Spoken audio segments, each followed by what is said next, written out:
Hello. So today I will be graphing a polynomial. I will be teaching you how to graph a polynomial function. So this, you see the problem is y is equal to x minus 2, x minus 1, and x plus 3.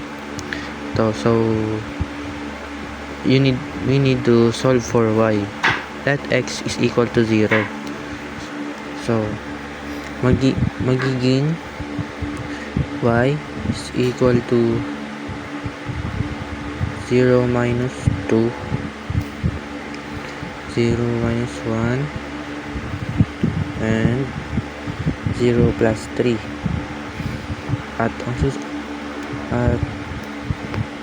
kabilang, ang mangyayari dyan, 0 minus 2 is negative 2, then 0 minus 1 is negative 1, then 0 plus 3 is positive 3. At ita-times natin yan, negative 2 times negative 1 times positive 3. So negative 2 times negative 1 is positive 2, then positive 2 times positive 3 is equal to positive 6. So nakuha na natin ang y-intercept, at kukunin naman natin ang x-intercept.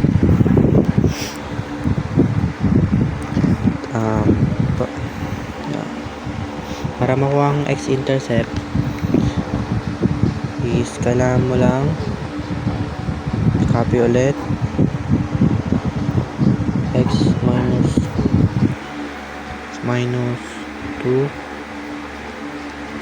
and x minus 1, x plus 3. To solve for x is make the y is equal to 0.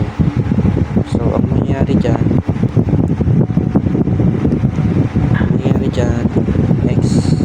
yung x ay let y is equal to 0.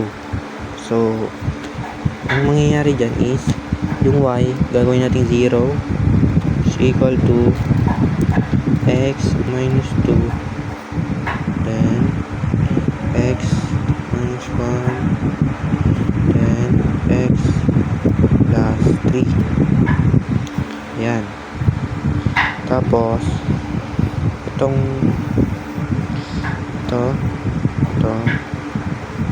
x minus 2 equal to 0. So ang mangyayari dyan, itong negative 2 ilalagay mo dito, transpose mo. So ang mangyayari is x is equal to positive 2. So ang mangyayari is 0, 2. Dito naman, and then x minus 1 is equal to 0. Then x 1, transpose mo, lipat mo sa kabila, magiging positive 1 is equal to positive 1. So 0, 1. 3 naman, x plus 3 is equal to 0. Yan, positive 3 maglilipat sa kabila, magiging negative 3. X is equal to negative 3. So x negative 3. Ayan, i-graph na natin yung nakuha nating x-intercept at y-intercept. So magdodraw tayo ng dyan, ang plane dyan. Then ito yung ito yung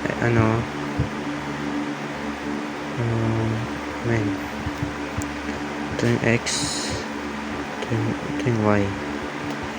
So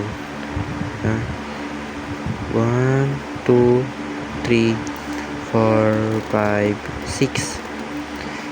1, 2, 3, 4, 5, 6. 1, 2, 3, 4, 5, 6. 1, 2, 3, 4, 5, 6. So, ito yung y-intercept natin, 0, 6. So, positive 6 dito, pataas. 1, 2, 3, 4, 5, 6. Dito yan.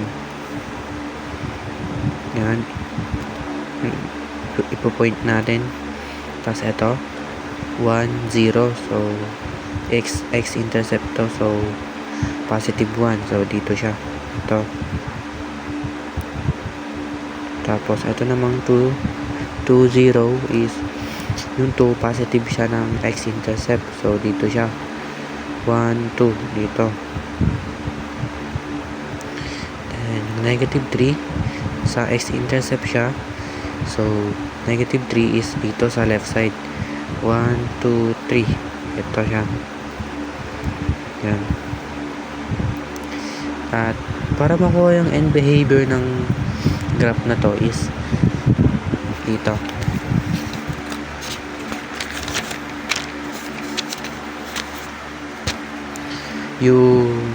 Kapag yung leading coefficient ay positive, ang magiging graph ay falls to the left and rises to the right. Kasi nga, x plus x times x times x is equal to positive x.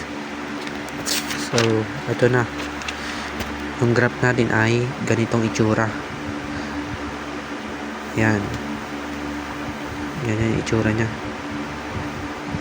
So, ipa-plot natin ngayon. Plot na natin. Yan. Ganun lang.